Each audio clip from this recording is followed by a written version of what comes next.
So today I wanted to do a one-year review of the Jeep Gladiator. We've had it for over a year. We've put quite a few miles on it, and I think that our experiences may help others who are considering it. The Jeep Gladiator is not for everybody, but if it fits your lifestyle, then it's probably a good choice. So I'm going to go ahead and do the walk around, and hopefully you'll enjoy this. So I came out to the property today, going to do a little solo camping and take down a couple of dead standing trees near the campsite. There's a couple of fairly large ones. We don't want those coming down a windstorm while we're out here camping. But today I want to take the opportunity while I'm on the property, it's a little bit better environment, to do a one-year review of the Gladiator. So we bought this about 14 months ago. We've put a ton of highway miles on it, local daily type stuff on it, and we've done quite a bit of four-wheel driving with it. We've done 4 Badge of Honor trails as well as a lot of local Virginia trails. So we drove to Texas and we drove to Michigan from Virginia to Texas and back once, and from Virginia to Michigan and back twice. The Texas trip was actually stock. Both Michigan trips were after it was lifted with the mud tires put on it. And then obviously I've been adding stuff to it as time goes on. I'm not really going to talk today about the additions that I've made. I've got a few more upgrades and then I'll do an update video on the build. But I wanted to give my basic impression of the Jeep Gladiator. So the Gladiator has really been a great vehicle. The longer wheelbase hampers it a little bit off-road with the departure angles and the breakover angles, but it does the things that I need it to off-road. It's very rugged, very capable vehicle. We've yet to find an obstacle that we couldn't overcome, and we're just a mild build with 37s. So this is basically like a JL on 35s because of the breakover angle. And departure angle, yeah, it's all a thing. But it's a very capable vehicle. The longer wheelbase, though, really aids in comfortable drivability on the road, even with the 37s and their mud tires, obviously. It handles really well. Matter of fact, I really didn't notice a difference when we put the bigger tires on it. It just drives really well. The mud tires have gotten a little bit worn down. I'm probably going to be thinking about swapping those out here in a couple of months, but well, current prices maybe a little longer than that, and with supply chain issues, maybe longer yet. But it's driven really, really well. So we like it. So basically, from Jeep, one of the primary things, since we're looking at the front end, that I highly recommend is getting the steel front bumper. So I did add the hoop to it, obviously, but I think it looks really good. As soon as you take the end caps off of it to give you better clearance on the tires, it just looks really good. It's not as stubby as some, and I may have to swap it out at some point if I go bigger tires down the road, because I've seen some where if they go with 40s, when you turn, the tire will actually catch the edge of the bumper. But this is an awesome bumper.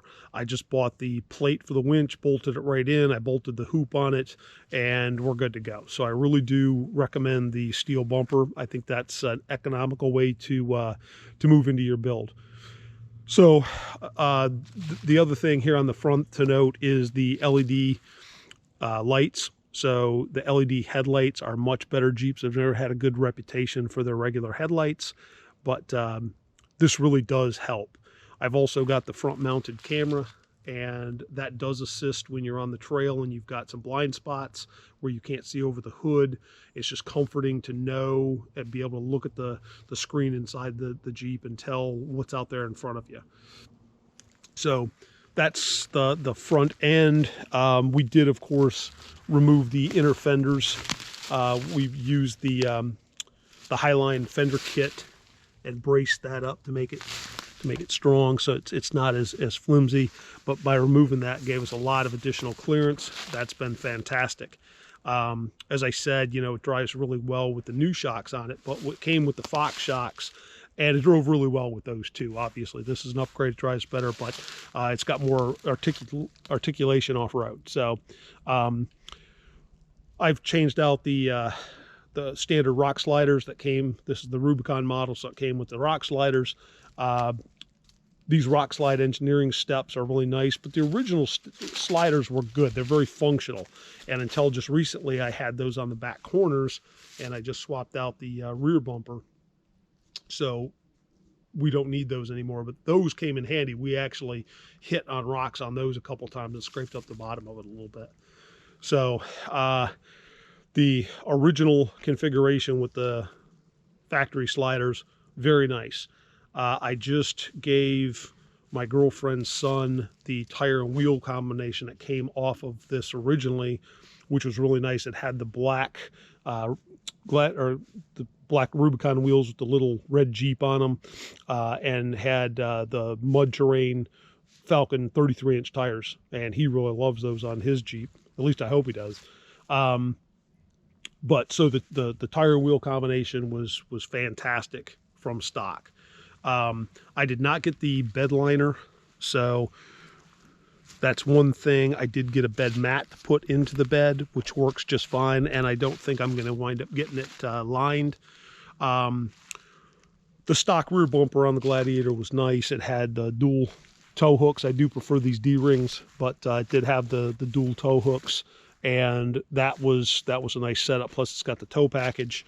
Another nice thing about the Gladiator is it's got a fairly good tow rating. According to their documentation, it'll tow 7,000 pounds. I'm looking at about a 4,000 pound trailer that I may tow at some point.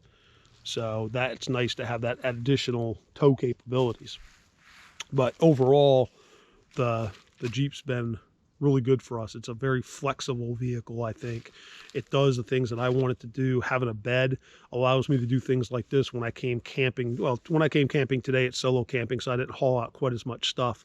But when I came out here with my girlfriend a couple weeks ago, we brought a lot of stuff. We had a porta potty with us. We had the rinse kit shower. We had 2 different tents, a couple different air mattresses because her son joined us.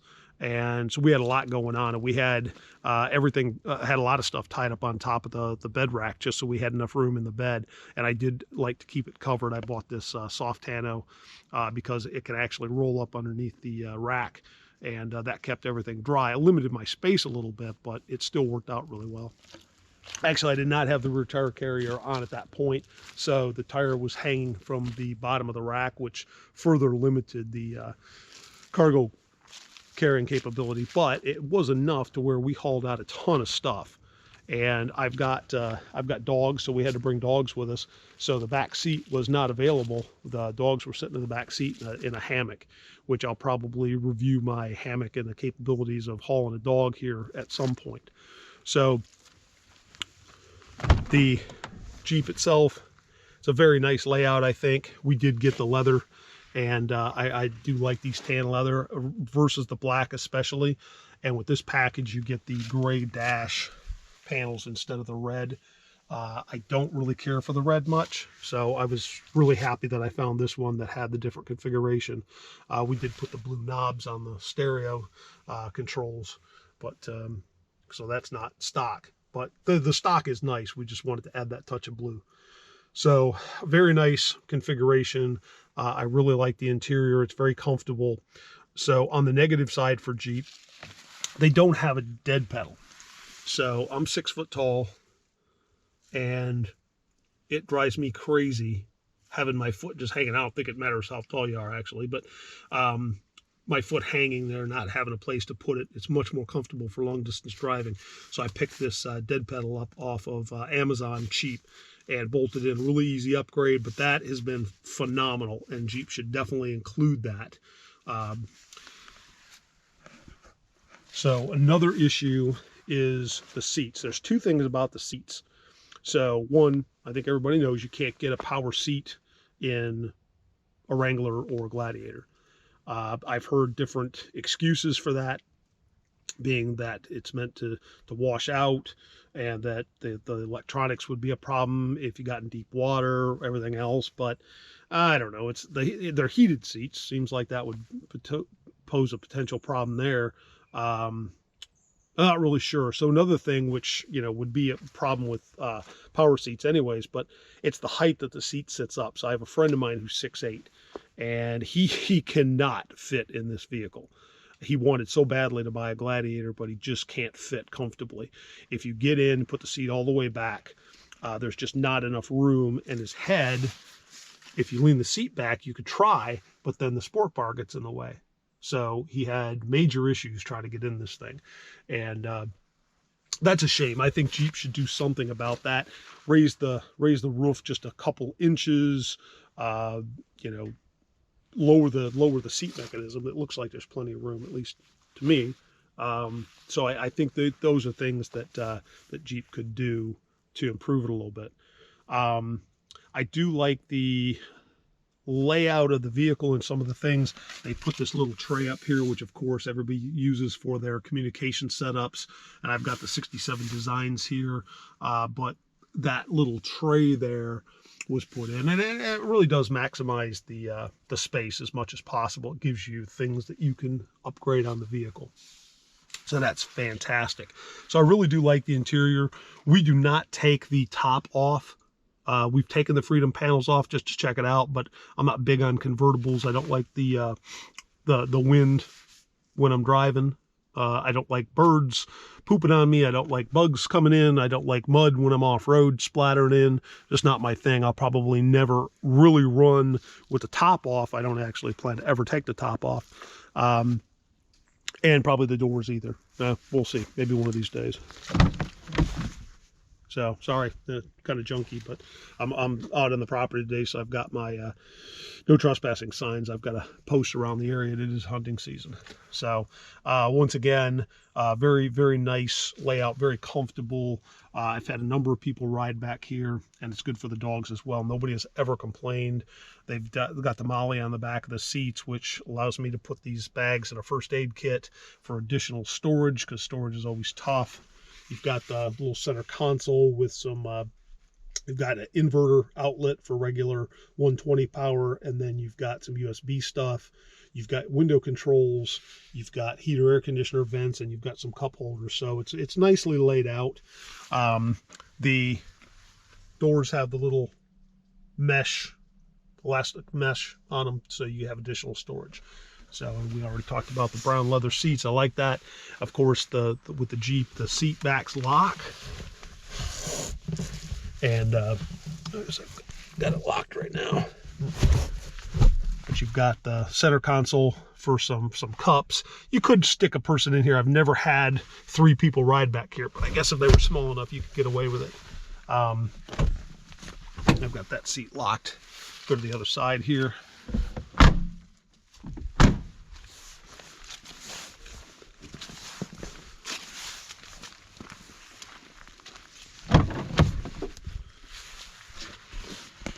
I love the floor mats.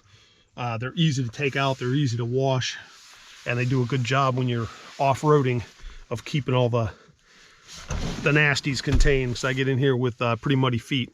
So this did have the optional Bluetooth speaker, which seemed kind of gimmicky at first, but it had it. I wasn't too concerned with it, but it's actually kind of nice. So it sits back here, quickly pull the lever, it detaches. It's sitting in a charger. You can see the electrical connections. So it sits back there and it keeps charged all the time. It's a nice looking speaker and it functions really well. So we've used it a couple of times, and it's actually nice to have that built-in speaker. It's always with you and it's always charged. I've got other Bluetooth speakers that I could bring, but this is extremely convenient and it sounds pretty good. It works really, really well. It's difficult to do with one hand. It actually goes back in there pretty easily. But so that works really well. I like that the seat backs lock. It's more for people that have convertibles or take the top off, so that they can secure stuff back there, because the toolkit is back behind that seat. There's a little bit of storage there. It's nice to be able to secure some things. And this has got the under seat storage as well. There's a cabinet on both sides, and that's lockable. So it's a very easy system to use. I use it for my tools. Got torque wrenches and my tools, my jump starter box, all those types of things in there. So it's really nice for that capability. Nice storage. So one of the things, and I probably should have mentioned this right up front, But one of the things that that Jeep has done really badly with the Wrangler, and I've seen some other, my girlfriend's got a Cherokee that has a okay key fob, but the Wrangler key fob is terrible. So I bought this aftermarket key fob, and I love it. And I think that's one of the upgrades that every Gladiator or Wrangler owner should do. So the original key fob that came with this was much larger than this. It had an exposed button that actually sprung the key out from the thing. And you don't really use the key much. The key is only used for the seats, the storage compartments, the glove box, and the center console. So it really didn't help you much. It's not something you need to access very often, but the thing constantly would pop out, tear the fabric of your pocket, jab you in the leg. It was just silly. So I bought this. It's much nicer. You can do whatever color you want. You can mix up the body color and the button color, the screw color, all those good things, and kind of, you know, do whatever you want to kind of match up with your vehicle. So really nice upgrade. I highly recommend it. Off the top of my head, I don't even remember who makes it, but if I think of it, I'll post it on the video. But so that's pretty much it. Overall impressions: the Gladiator drives very nice for a Jeep. It handles really well. It does really well off-road. And it looks cool. I get a lot of compliments on the Jeep. A lot of people are interested in it. I do love the color. It's not your everyday Jeep color, and I think that's nice. So overall, I really like it. Would I buy it again? So, like I said, I've got a lot of miles on it. I've got about 100K wrapped up into it with all the upgrades, things that we've done. And yeah, I would do it again. I think this vehicle fits for me. It does all the things I wanted to do. It handles the off-road fine. It's not the rock crawling beast that some are, but it works really well. It's a daily driver. Absolutely. Long distance is no problem. Very comfortable. It's got the utility of the bed. If I go to the hardware store and pick up some stuff, I can throw bags of dirt and grass seed in the back. I've done that a number of times. It handles that no problem. It gives me the additional carrying capability when I'm going camping, which I love to camp, so that's handy. It gives me a lot more flexible options, especially with the bed rack, but even without the bed rack, just the bed itself gives you a lot more storage capability. So I hope you enjoyed this 1-year review of the Jeep Gladiator. And if you've got any questions, just let me know. I'd be happy to answer any questions that you've got. Thank you for watching. So I did fail to mention that the motor and transmission combination is phenomenal, primarily because of the transmission. I think it's a good solid motor. It performs really well. It doesn't have a ton of horsepower. It doesn't have a ton of torque, but it gets the job done. But combined with the 8-speed transmission, it is super fluid. I just recently upgraded to 488 gears to bring it more in line with the tire size. And it still really didn't make that much of a difference. The only thing is I can now see 7th and 8th gear at highway speeds and get better gas mileage. But because of that transmission, it just performs really well. It's really about the functionality, how it fits your lifestyle. The upgradability is phenomenal. It can do some mild towing. It's got some utility functionality to it. It's great from that perspective. The price is a little high, but if it works for you, then it works for you. I wouldn't say that it's outrageously expensive compared to some other vehicles. I guess for the trim level, maybe it's a little bit high. I thought it was a good price. I was able to get it at a decent price, and I'm very happy with my purchase. It does the things that I want it to do. So if you're interested in off-roading, camping, adding some utility, smooth on-road performance, upgradability, then I don't think you can really pick a better vehicle that suits all of those purposes than the Jeep Gladiator. Just my opinion. Thanks for watching. If you liked it, give me a thumbs up and subscribe if you want to see more content.